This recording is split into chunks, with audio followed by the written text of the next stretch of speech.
안녕하세요.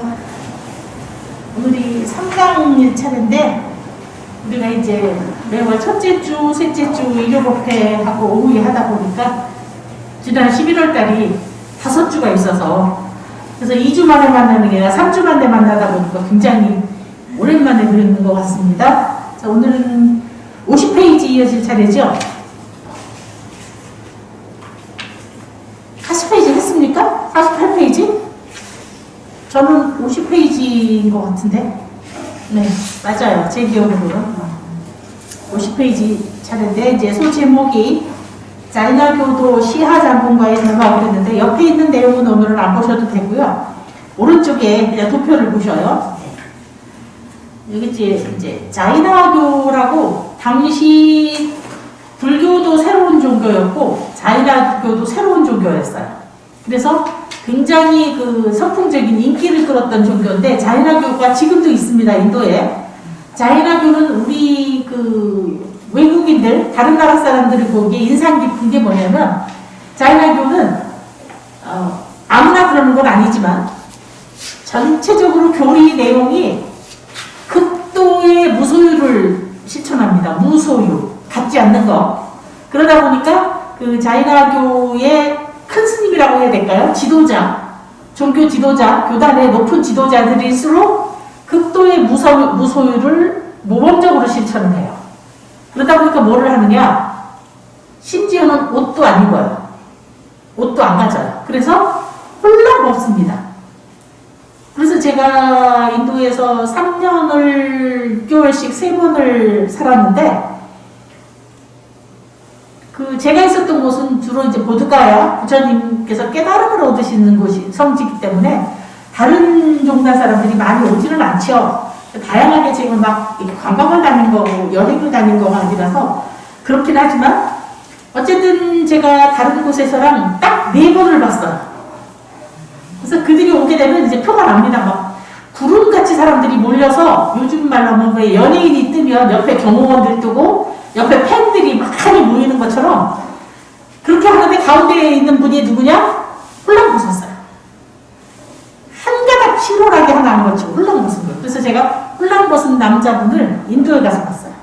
자이나교도예요. 그래서 자이나교도들은 극도의 무소유를 주장했고 극도의 채식주의를 얘기합니다. 육식을 하지 않는. 그러다 보니까 굉장히 이제 어떤 면에서 존경을 받았어요. 그래서 여기는 지금 안 나오지만 오늘 과정에는 안 나오는데 이 자이나교를 다른 사람들이 뭐라고 하느냐, 요즘 그 석가모니라고 카필라의 그 왕자 있잖아. 그 왕자가 출가를 해가지고 6년 동안 돌을 닦더니 드디어 붓다가 됐대. 부처님이 됐대. 그래서 뭐 그 모칼라나 사리푸타 그 유명한 사람들도 다 거기로 밑에 출가를 했잖아. 그리고 요즘 그 석가모니라고 아주 잘 나가는 종교가 새로 생겼어. 요즘 자이나교도 잘 나가잖아. 거기는 극도의 무소유요. 하나 가지질 않는 거를 실천을 해서 심지어는 옷도 하나도 안 입고 옷도 다 벗고도 다니잖아. 그거 아무나 하겠어? 게다가 자이나교는 아주 엄격하게 채식을 해서 지금도 합니다. 자이나교는 엄격하게 채식을 해서 어느 정도까지 하냐면 열매하고 이파리는 먹어요. 열매하고 이파리는 먹어도 됐는데 뿌리는 먹으면 그게 죽잖아요. 그래서 뿌리를 안 먹어요. 그래서 감자 같은 거 안 먹어요. 그만큼 아주 극도의 채식주의를 하고 극도의 무소유를 실천을 하는 거예요. 그러니까 사람들이 뭐라고 하냐면 그 자이나교 대단해, 뭐 훌륭해, 막 이렇게 칭찬을 합니다. 그러다가는 그때 그 석가모니 제자들은 고기도 먹고 생선도 먹고 주는 대로 다 먹던데 뭐 이렇게 한 얘기를 들은 거예요. 그래가지고 부처님의 제자 중에 한 사람이 와서 부처님께 여쭤본 거예요. 부처님, 자이나교는 극도의 무소유를 하다 보니까 극도의 채식주의도 하고 그러니까 막 거기는 사람들이 칭찬을 많이 해요. 근데 왜 석가의 제자들은 비린 것도 먹고 누린 것도 먹고 고기도 먹고 하느냐고 사람들이 막 그러는데 우리도 그런 거 안 먹으면 더 존경을 받을 텐데 왜 그래요? 이러고 물어봤어요. 그때 부처님께서 뭐라고 하셨느냐? 사람은 입이 무엇으로 들어가느냐에 따라 귀해지고 천해지는 것이 아니라 입으로 무엇이 나오느냐에 따라서 귀해지고 천해진다. 인도는 그 계급사회라서 우리가 계급이 없어져서 조금 느낌이 좀 살아나지는 않을 텐데 100년 전까지만 해도 그랬고요. 제가 어릴 때만 해도 아마 기억하실지 몰라요. 제가 어릴 때도 50년 전에만 해도 양반들은 안 먹는 게 많아요. 양반일수록 안 먹는 게 많아. 그래서 양반들이 옛날에 돼지고기 안 먹었고요. 개고기 같은 건 진짜로 안 먹던 거예요. 그래서 육개장이라는 게장국을 뭐라 그러죠?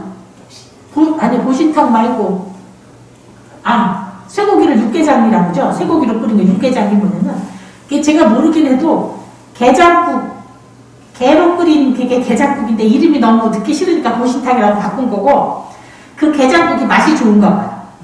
맛은 좋은데 양반이 어떻게 개고기를 먹어? 그러니까 뭐냐면 쇠고기로 육고기로 게장국처럼 끓여서 육개장이에요. 그래서 저는 모르긴 하지만 아마 보신탕하고 육개장이 보기에는 같은 모양일 거예요. 이게 그런 게 있는 거예요. 그래서 인도는 어떻게 되느냐? 아주 고급 사회 사람들은 극도의 채식만 합니다. 그 밑에 사람들은 채식을 하면서 계란이나 우유나 이런 것도 먹어요. 그 밑에는 생선까지는 먹어요. 그 밑에는 고기 중에서는 닭고기는 먹어요. 그 밑으로 내려가면 양고기까지는 먹어요. 그 밑으로 내려가서 이제 돼지고기 뭐 이런 거 다 먹는 거는 아주 천한 사람들이나 먹는 거예요. 인도 사람들 생각이 그래요. 그러다 보니까 지금 이 자이나교도는 맨 위에 거잖아요. 그러니까 아주 그런 사람들이 칭찬을 하는 거예요. 근데 부처님께서 뭐라고 하셨느냐? 뭘 먹느냐가 중요한 게 아니라 입으로 뭐가 나오느냐. 그러니까 입으로 나온다는 건 뭐예요? 무슨 말을 하느냐. 무슨 말을 하려고 하면 뭐예요? 무슨 생각을 하느냐. 그게 중요한 거지.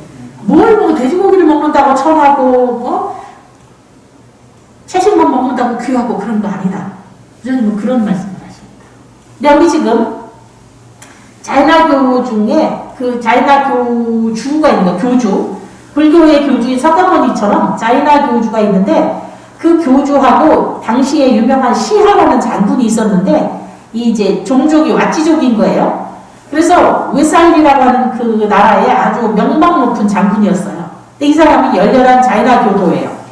그러면서 왜 또 그랬냐면 자기네 그 자이나교주가 자기네랑 같은 문중인 거예요. 우리로 말하면 똑같은 전주 이씨 이런 것처럼. 그분이 전주 이씨인데 우리도 전주 이씨야. 이런 것처럼 이제 그 자기네 교주가 그러다 보니까 이 사람이 아주 그 자이나교도의 아주 명망 높은 장군인데 아주 신심 있는 자이나교도인 거예요. 근데 어느 날 부다와 승가를 찬탄하는 이야기를 사람들이 하는 걸 듣고 부처님을 만납니다. 만났는데 거기 중에서 이제 왼쪽으로 가보시면 어디냐면 거기 한담 딱 보면서 부다를 만나 이렇게 빈칸 한번 지나서 있죠. 그 줄입니다. 부다를 만나 이게 이제 그 시하라는 장군이 부처님을 만난 겁니다. 만나서 다른 사람들이 불교를 칭찬하기도 하지만 단멸론자이고 혐오론자라는 비판에 대해서 말을 한다. 그러니까 단멸론이라는 건 뭐냐면 무상을 얘기하니까 단멸론이라고 하고 그 다음에 이제 무상을 얘기하면서 이 세상에 몸이라는 것도 육신이라는 거, 욕망이라는 거는 굉장히 혐오스러운 거니까 욕망을 가능한 한 채우지 말자는 수행을 하잖아요. 그러니까 이제 다른 사람들이 이렇게 비판을 한 거예요. 비난을 한 거죠, 사실은. 단멸론자이고 혐오론자라는 비판이 아니라 비난을 한 겁니다. 근데 부처님께서 뭐라고 하셨느냐? 그러니까 우리 같으면 그런 거예요. 이거를 뭐라고 예를 들면 좋을까? 당신은 구두쇠고 당신은 욕심쟁이잖아. 누가 이렇게 말하면 나 욕심쟁이 아니고 나 구두쇠 아니야. 이렇게 말씀하시는 게 아니라 부처님께서 예를 들면 이런 거. 그래요. 나는 선행을 짓는 데는 복을 짓는 데는 누구보다 욕심을 많이 내고 좋은 일, 공덕을 쌓는 일은 나 누구보다 욕심을 많이 내는 사람이에요. 그래요. 나 욕심쟁이에요. 구두쇠잖아. 그러면 그래요. 나는 쓸데없는 데다가는 돈, 의미 없는 데다가는 나는 돈 10원 한 장 안 쓰는 사람이에요. 맞아요. 나 구두쇠예요. 이렇게 말할 것처럼 사람들이 단멸론자라고 혐오론자라고 비난을 했어요. 근데 부처님께서 나는 단멸론자 아니다. 혐오론자 아니다라고 변명을 하시거나 해명을 한 게 아니라 뭐라고 하셨느냐? 자, 설명을 합니다. 나는 악행의 소멸과 탐욕의 단멸을 주장하는 단멸론자 맞다. 그러니까 뭐냐면 나쁜 일이나 욕심, 탐욕은 단멸, 끊어버려야 된다고 생각하는 사람 맞다. 그 다음에 악행은 혐오하고 탐욕을 혐오하는 사람이니까 나 혐오론자 맞다. 라고 말씀을 하신 거예요. 이 말을 들은 시하 장군은 감격을 하고 감동을 해서 붓다의 제자가 되겠다고 청했습니다. 아, 부처님의 가르침은 정말로 훌륭하시군요. 저는 이제부터 오늘부터 붓다의 제자가 되겠습니다. 이렇게 한 거예요. 근데 딴 사람 같으면 아마 훌륭하다고 칭찬을 하겠죠? 그래요, 어서 오라고. 당신같이 훌륭한 장군이 우리 불교도가 되어주면 얼마나 좋아요 라고 했겠죠. 그런데 부처님께서 뭐라고 하셨냐면 그대와 같이 명망 있는 사람은 깊이 심사숙고해야 한다. 결정을 경솔히 하지 말라라고 만류를 하셨어요. 그러니까 뭐냐면 깊이 잘 생각해보고 결정하세요. 그렇게 한 거예요. 시하 장군은 다른 사람들은 시하가 내 제자가 됐다라고 소문을 내고 다닐 텐데 이분은 그렇지 않구나 라고 생각을 하여 부처님을 더욱 존경하게 됩니다. 우리 같으면 그러겠죠. 만약에 삼성 회장이 우리 절 신도가 되면 내가 어디 가서 그러겠죠. 아우 삼성 이재용 우리 절 신도가 됐어. 그리고 제가 자랑할 수도 있겠죠. 그런데 뭐냐면 부처님께서 말하자면 삼성 이재용의 부처님한테 이제 주지라는 이재용 씨는 그냥 한 사람 개인이 아니라 삼성이라고 하는 이 우리나라를 좌지우지하는 아주 국제적인 국지의 대기업의 오너이시니까 종교를 선택하더라도 깊이 잘 생각해서 하세요. 이렇게 지금 한 거예요. 말하자면 비유를 들자면 그런 거예요. 그래서 3번에 걸친 간청을 했습니다. 그러니까 부처님은 시하를 제자로 받아들이시면서 뭐라고 하셨느냐. 종교를 바꿨다고 해서 불교한테만 하지 마시고 이전에 믿던 자이나교도의 수행자들에게도 공양을 하시던 걸 계속 하세요 라고 권하신 겁니다. 그러면서 시하의 개종 이후에 외살리의 많은 이들이 붓다에 귀의하게 됩니다. 왜냐하면 그 유명한 시하 장군님께서 부처님의 제자가 됐잖아. 불교가 얼마나 훌륭하면 그분이 자이나교도였는데 개종을 해가지고 부처님 제자가 됐잖아. 사람들이 사람들 사이에서 그런 평이 있게 되면서 이거를 믿게 됐는데요. 그래서 이제 이 자이나교도들은 고기를 엄격하게 금하는 거를 많이 한 거예요. 그러다 보니까 부처님께서는 따로 고기를 먹어라 말아라가 아니라 삼정육이라고, 삼정육은 먹어도 된다라고 하신 거예요. 그게 뭐냐면 오른쪽 페이지에 옆에 작은 글씨로 삼정육이라고 써있죠. 설명에 오른쪽에 위쪽에 아주 작은 글씨로 되어 있습니다. 부처님께서 병든 수행자에게 허락하신 3가지 조건을 갖춘 고기. 첫 번째는 자신을 위해서 죽인 것이 아닌 것. 두 번째는 자신을 위해 죽인 것이라는 소리를 듣지 않은 것. 세 번째는 자신을 위해 죽인 것이 아닌지 의심되지 않는 것. 즉 뭐냐면 나를 위해서 죽인 것이 분명한 거는 즉 나 때문에 살생을 한 거잖아요. 그거는 먹지 않는다. 먹지 말아라 하신 거예요. 그러니까 그렇지 않은 거는 나를 위해서 죽인 게 분명하지 않은 거, 의심되지 않는 거, 그렇다고 말하지 않은 거는 먹어도 된다라는 말씀이에요. 그러니까 뭐냐면 요즘 말로 하면 그거예요. 나 때문에 잡는 걸 본 거는 나 때문에 살생을 하게 한 거니까 그런 거는 먹지 말고 그냥 이미 음식이 되어 있는 건 뭐예요? 그냥 음식이잖아요. 그냥 음식은 먹어도 된다라고 하신 거예요. 그래서 삼정육에 대한 게 생긴 것이 이 자이나교도인 시하 장군이 불자로 개종을 하면서 이런 일이 생긴 겁니다. 자, 그러면서 이제 시하 장군 옆에 정리된 거 다시 보시면 자, 와치족 출신인데 외살리라는 나라의 명망 높은 장군이었고 열렬한 자이나교도였습니다. 이들이 붓다와 승가를 찬탄하는 이야기를 듣고 부처님을 만났죠.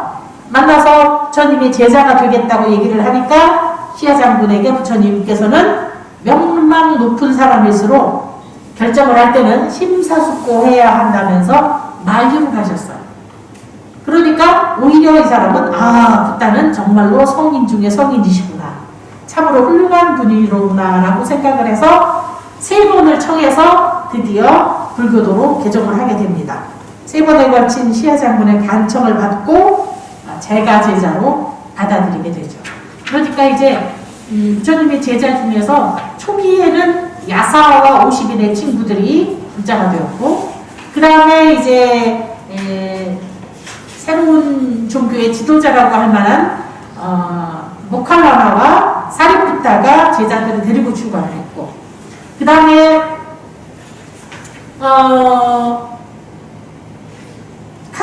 카사파 삼형제가 1000명의 제자, 500명의 제자, 300명의 제자를 각기 데리고 출가를 했죠. 그게 앞에 지난번에 했던 부분이죠.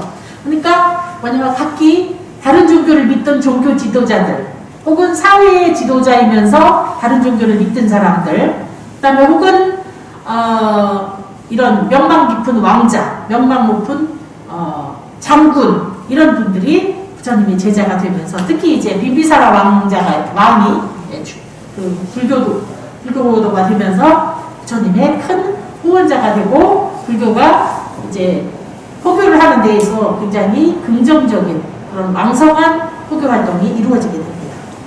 다음은 52페이지입니다. 자, 사리푸타와 모칼라마의 죽음인데요.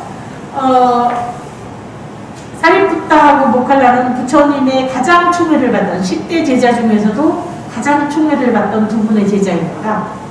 사리푸타는 요즘 소리를 그대로 옮긴 거고, 경전에는 사리불이라고 나오고, 특히 그 반야신경에는 사리자라고 나오죠. 예, 사리자가 바로 사리푸타예요. 그 다음에 모칼라라는 우리는 보통 한문으로 목련존재라고 하는 분이 바로 이 모칼라입니다. 이 두 제자가 부처님보다 앞서가게 되는데요. 자, 부처님 만년에 일어난 사건 중에서 사리푸타하고 모칼라나가 부처님보다 본래 나이가 더 많았어요. 그래서 이제 병이 나면서 곧 먼저 죽게 됩니다. 그래서 옆에 도표를 보시면 지금 이제 부도가 그려져 있죠. 부도. 사리푸타 유회와 모칼라나 유회가 이렇게 있고, 그 밑에는 사왁디성에, 사리푸타는 사왁디성에 안치를 했고, 모칼라나 유회는 나자가 왕사성에 안치를 했습니다.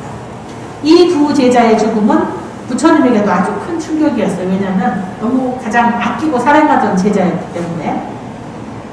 그래서 부처님께서는 뭐라고 하셨느냐, 사리푸타와 모칼라나가 없는 지금 이 모임이 내게는 텅 빈 것 같다. 전에 그들이 어디에 있든지 모임이 텅 빈 것 같지는 않았다. 그러니까 우리가 누구 떠나면 집이 텅 빈 것 같아, 이런 것처럼 이 둘이 먼저 떠나고 나서 부처님께서는 그렇게 모임이 즉 승달이 텅 빈 것 같다고 하실 만큼 많이 아끼던 그런 제자입니다. 옆에 작은 글씨로 보면 사리푸타와 모칼라나는 어려서부터 절친한 친구였고요. 출가 이전의 이름은 오파티사하고 꾸니타라는 이름은 기억을 안 하셔도 됩니다. 오파티사라고 나오는데 오파하고 티사하고 두 개를 합친 건데요. 저 우리 보면 스님 스리랑카 보면 티사 스님, 티사요. 네. 이렇게 그다음에 이제 육사 외도라고 하는 6명의 신흥 종교 지도자들이 있었어요. 그 중에 이제 산자야라는 사람의 제자이기도 했고요. 또 붓다의 10대 제자 중에서 지혜제일, 사리푸타, 신통제일, 모칼라나, 목련존재로 아주 알려져 있는 그런 두 분입니다. 이 두 분의 제자가 부처님보다 먼저 세상을 떠납니다. 이제 54페이지로 가겠습니다. 부처님의 설법은 아주 절묘하다라고 이제 있는데요.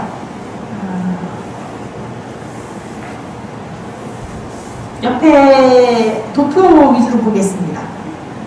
붓다의 설법은 어떤 것이냐, 누구나 와서 확인해봐라 라고 하는 그런 내용입니다. 부처님 설법의 특징은 첫 번째, 지금 당장 눈앞에 드러나는 법을 보여준다. 두 번째, 알기 쉬워서 이해하는데 시간이 걸리지 않는다.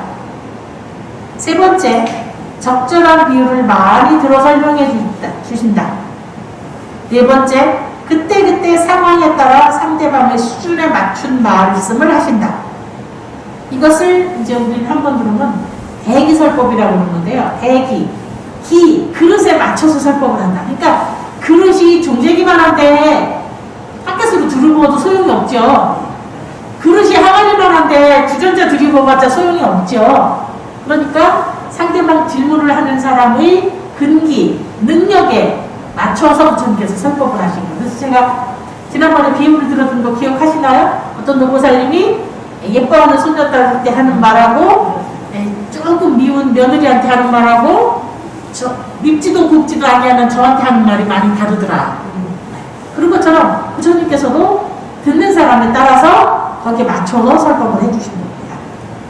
세 번째, 슬기로운 이들은 스스로 알 수 있고 실천도 할 수 있다. 그러니까 뭐냐면 좀 지혜로운 사람들은 부처님께서 말씀하시면 그걸 듣고는 그냥 알 수 있어. 맞아, 그렇구나. 그리고 나서 그걸 실천을 할 수도 있을 만큼 부처님의 설법은 아주 간단하고 명료하면서 여섯 번째는 논리적이고 간결하다. 일곱 번째는 비밀스럽게 하지를 않고 누구나 와서 보라고 개방을 하셨다. 저는 이게 지금 이 부처님의 말씀을 비유를 드릴 수는 없는 일이고 그냥 요즘 저희 방식으로 따지면 지금 유튜브로 이 강좌는 누구나 와서 들으셔라 라고 하는 강좌입니다. 그 다음에 여덟 번째는 세상 누구와도 다투지 않는 진리를 설하신다. 그러니까 불교의 진리는 누구하고 다투어서 이기는 종교가 아니에요. 그리고 다른 종교를 보면 오늘 제가 아까 일요 법문 시간에 그런 말씀을 드렸는데 다른 종교 중에는 그런 게 있어요. 그 종교를 위해서 전쟁을 해요. 불사해요. 전쟁을 하면서 뭐라고 그러냐? 우리 신의 영광을 위해서. 신의 영광을 위해서 죽기도 하고 신의 영광을 위해서 죽이기도 하고 그러잖아요. 근데 부처님의 영광을 위해서 죽이는 일은 부처님 뜻이 아니에요. 부처님의 영광을 위해서 죽어도 부처님의 뜻이 아니에요. 우리 부처님은 그렇게 설하시지를 않아요. 그러니까 부처님은 누가 죽여서 영광스러워지는 분이 아니고 누구를 죽여서 영광스러워지는 분이 아니고 누가 죽어서 영광스러워지는 게 아니에요. 누가 죽든지 말든지 부처님 자신이 영광스러운 분이에요. 그러니까 자기네 신은 전지전능하다는데 무슨 전지전능한 신이 죽어야 영광해지고 죽여야 영광해진다면 그건 전지전능한 신이 아닌 거지. 그건 모순된 거예요. 매우 모순된 거예요. 그래서 제가 모순된 얘기를 할 때 그런 말씀을 하나 드리는데 이제 부자님들이 직접 다른 종교를 가진 사람하고 논쟁을 할 필요는 없어요. 논쟁을 해봤자 아무 소용, 논쟁한다고 그래요. 그 가르침이 좋네. 그럼 내가 오늘 따라서 개종할까? 안 그래요. 그러니까 논쟁을 하실 필요는 없는데 스스로 제가 생각에 이제 일종의 무기예요. 그게 뭐냐면 알고는 있어야 된다. 우리나라에서 보면 그 다른 종교 중에 아주 그 좀 배타적인 성격을 가진 종교가 있죠. 그래가지고 다른 종교 믿는다 그러면 쫓아와서 복음을 들으라고 문을 두드리고 그냥 쫓아오고 전화를 하고 그 다음에 다른 종교를 믿으면 지옥을 간다고 길거리에 다니면서 써가지고 다니고 메가폰을 들고 다니면서 떠들고 막 이렇게 하는 종교들 있잖아요. 근데 그 종교에 보면 그들이 말하는 종교는 전지전능하다고 하거든요. 전지하고 전능하대요.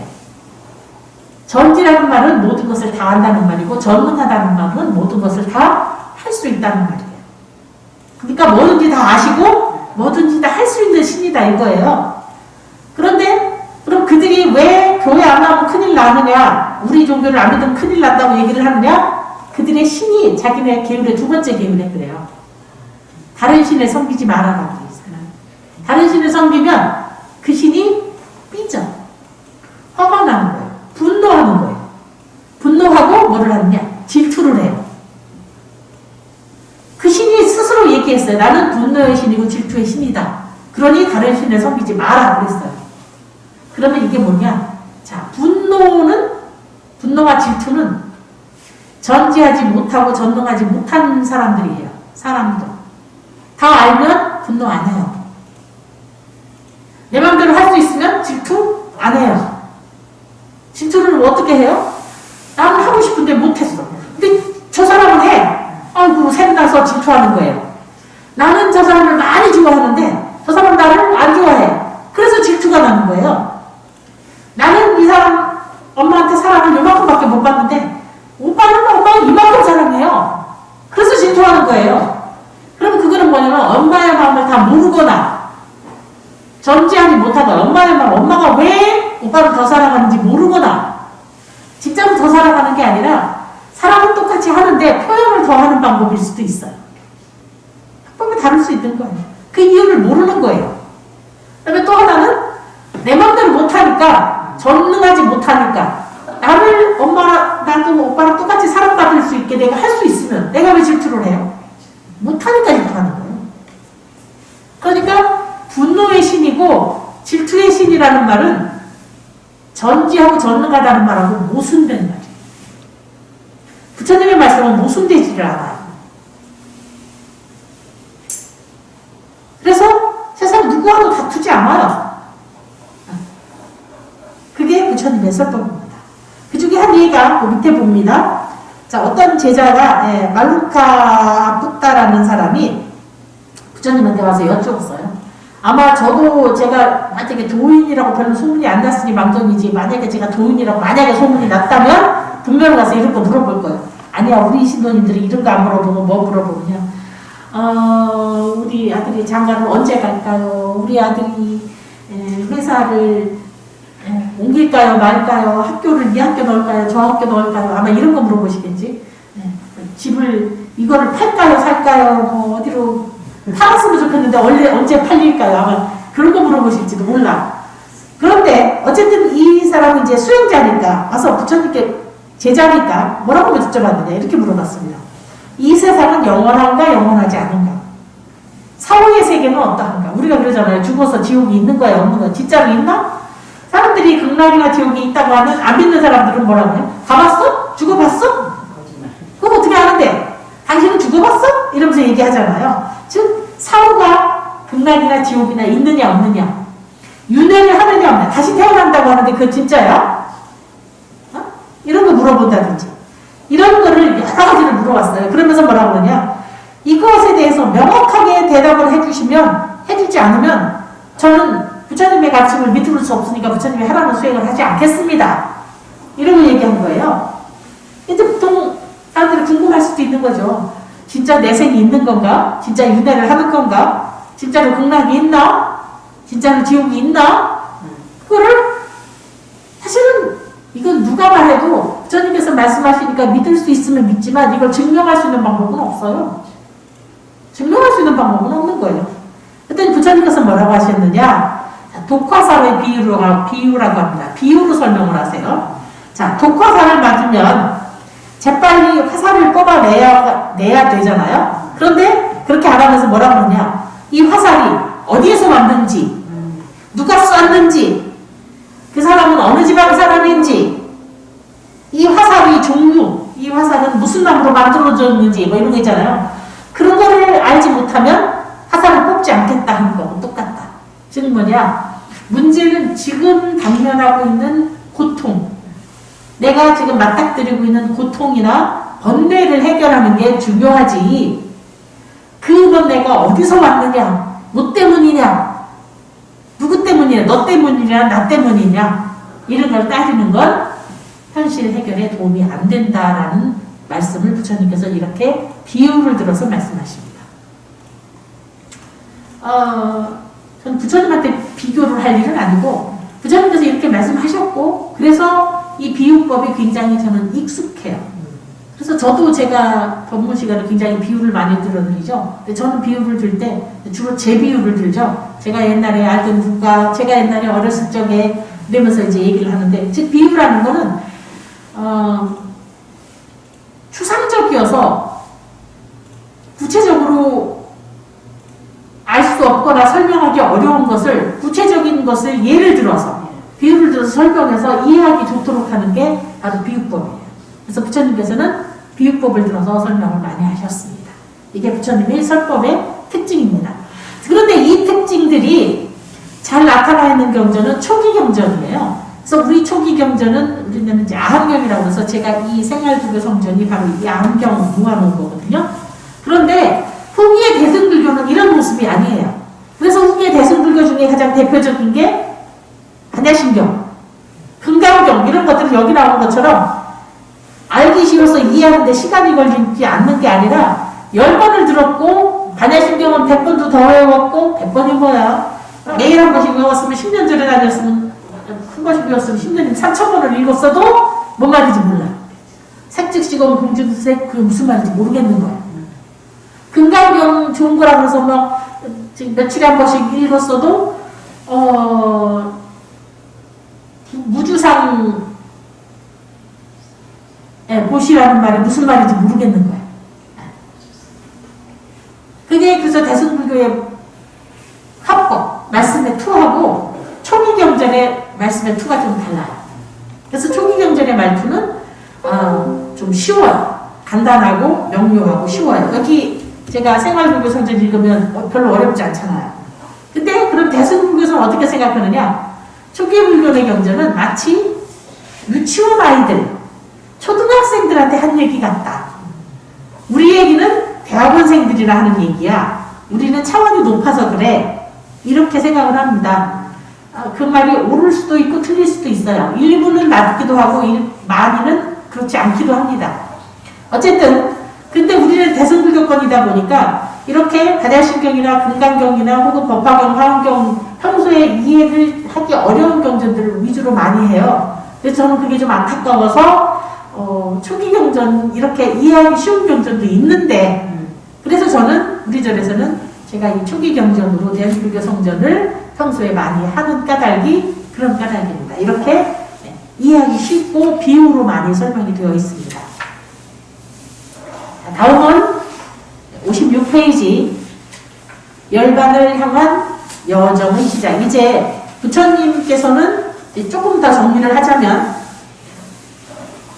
카필라 와스투, 카필라라는 나라에서 태어나셔서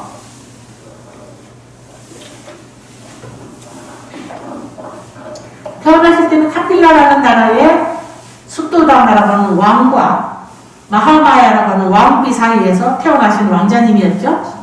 그 다음에 아름다운 여인 야소다라와 결혼도 했고 아들 나홀라가 태어나자 출가를 하셨어요. 출가를 하셔서 6년 동안을 아주 극도의 고행을 하셨어요.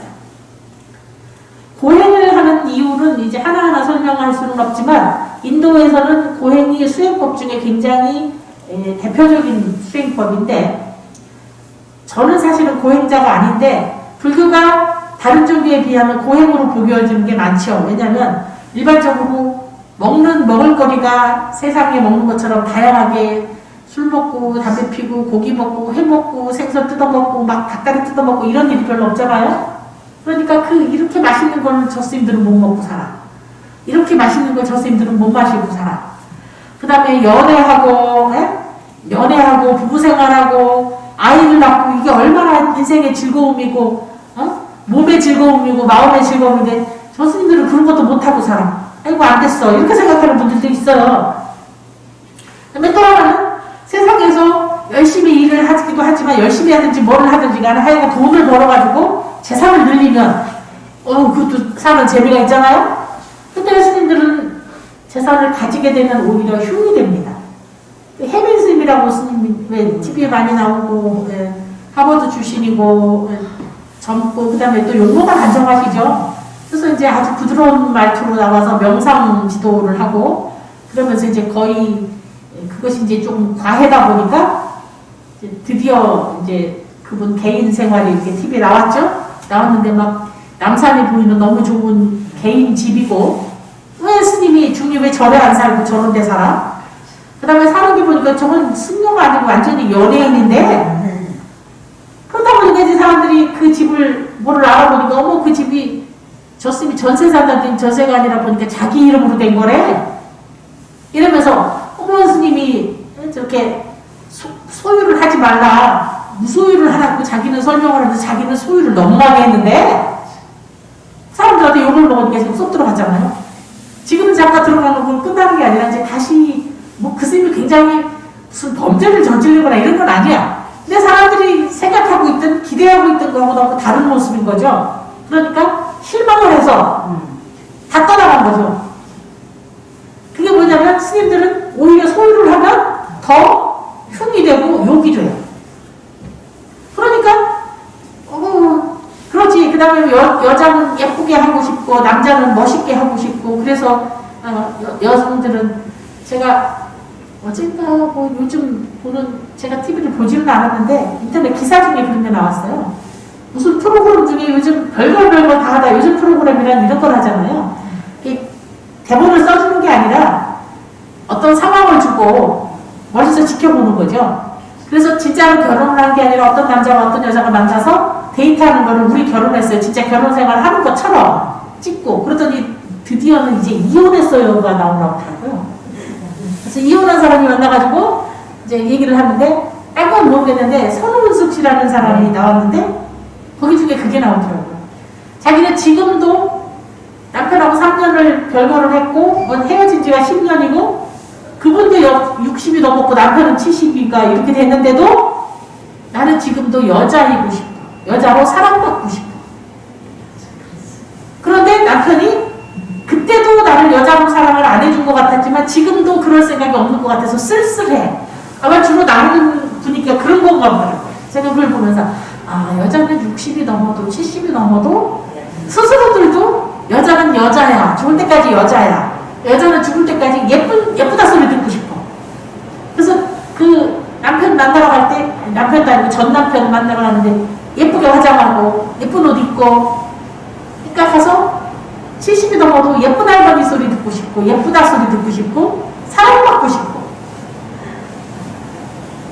그러니까 여성이 가지는 그런 능력. 그러니까 저도 그런 게 없지는 않을 거예요. 이쁘다고 하면 좋을 거예요. 근데 지금 이쁘지 않기 때문에 이쁘다라고 하는 말이 사실이 아니라는 걸 알아요. 제가 사실이 아니라는 걸 알아.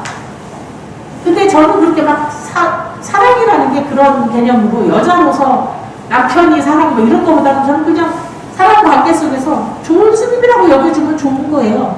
좋은 사람이라고 여겨주면 좋지. 제가 막 여성으로 사랑받고 싶고 막 여자로 사랑 이런 생각은 별로 없는데 어쨌든 그런 생각은 일반적인 여성들은 다 하고 있는 거예요.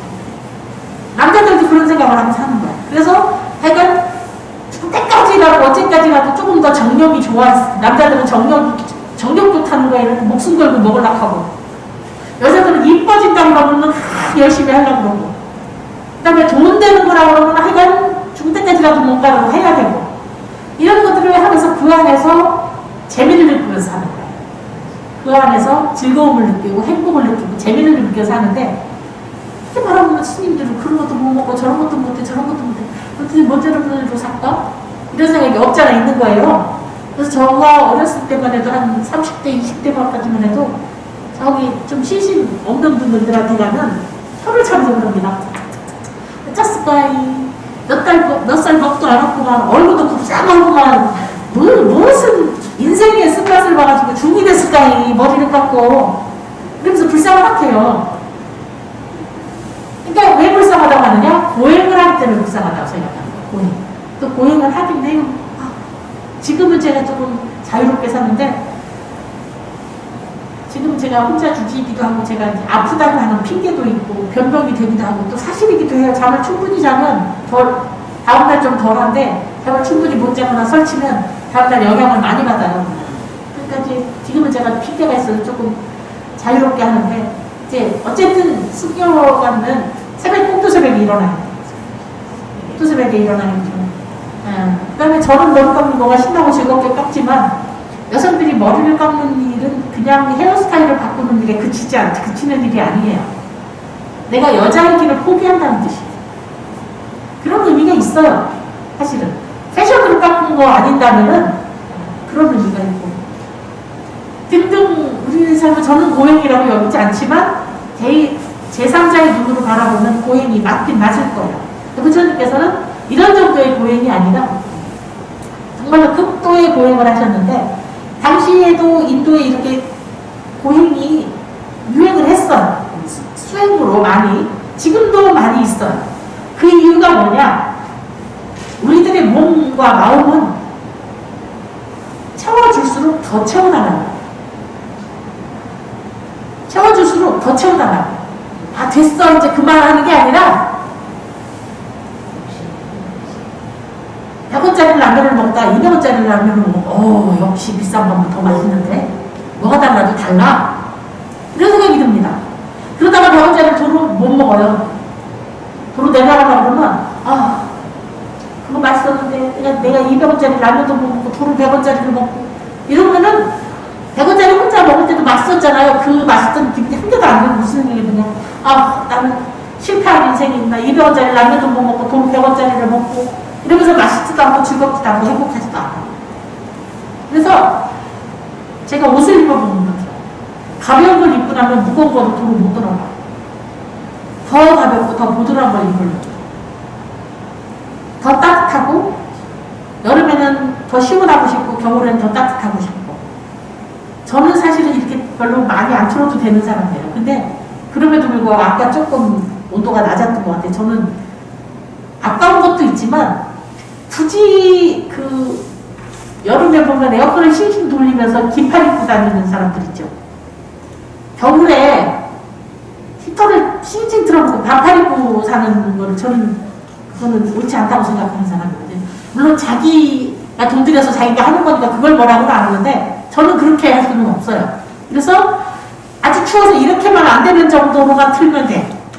여름에도 아주 더워서 땀 뻘뻘 흘리지 않는 정도만 하면 돼서 제 에어컨은 28도를 안 내려가요.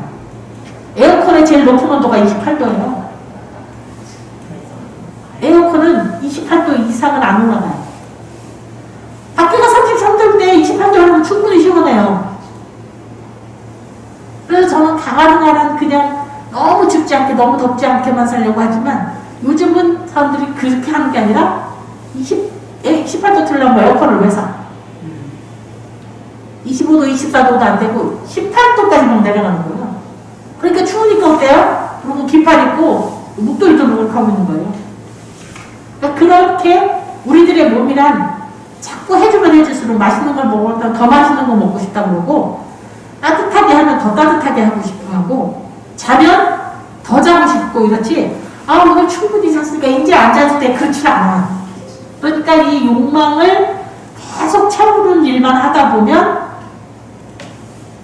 깨달음을 향해서 가거나 자비를 닦는 일을 할 수 없다는 거예요. 그러니까 차라리 몸을 괴롭게 하면 몸한테 괴로움을 익숙하게 하면 몸이 더 맛있는 걸 달라고 안 하고 더 재워달라고 안 하고 더 따뜻하게 이렇게 안 한다는 거예요. 그래서 부처님께서 사실은 우리들은 고행이라고 할 수도 없는 거죠. 부처님은 궁궐에 사시던 분이 집도 아니고 동굴에 사셨고 집도 아니고 보리수 나무 아래에서 앉아 계셨어요. 궁궐에 사셨으니 3회쯤이면 다 드셨을 텐데 나와서는 하루에 거의 죽지 않을 만큼만 드신. 그래서 고행상을 보면 부처님이 아주 남자 장정이죠. 30대 초반, 29에 출발해서 36, 35세 성불하셨으니까 30대 초반이잖아요. 그때 가장 남성들이 왕성하던 시기잖아요. 부처님이 아주 키도 크시고 골격이 큰 분이거든요. 근데 정말로 해골바가지처럼 될 만큼 죽음이 목전에 눈앞에 왔다 갔다 할 만큼 고행을 하셨어요. 그런데도 부처님이 고행을 해보시니까 그걸로는 깨달음을 얻을 수 없어요. 왜냐? 깨달음은 어디로 가고 죽음이 왔다 갔다 해요. 죽음이 어디로 왔다 갔다 해요. 그래서 부처님께서 고행을 버리셨어요. 그랬더니 같이 수행하던 사람들이 아 고행을 버렸다라고 생각해서 배신자다라고 하고 다 떠나버렸죠. 부처님 홀로 앉아서 보리수 아래에서 드디어 깨달음을 얻으셨어요. 그리고는 그 보리수 아래 보리수 아래에서 77일 49일을 계속 반복해서 깨달음이 확실한지를 반복을 해서 확인을 하세요. 그것이 안욕따라 삼명삼보리 가장 높고 바른 깨달음인지를 의심하고 다시 확인하고 재확인을 해서 확실하게 깨달은 걸 아셨어요. 그리고 나서 그것을 전하러 멀리 녹야원에 있는 5명의 제자들 같이 비구들 수행하던 이들을 찾아가서 첫 설법을 하십니다. 그것을 초전법륜이라고 한다고 말씀드렸죠. 그래서 이 이후로 이제 45년 동안 설법을 하십니다.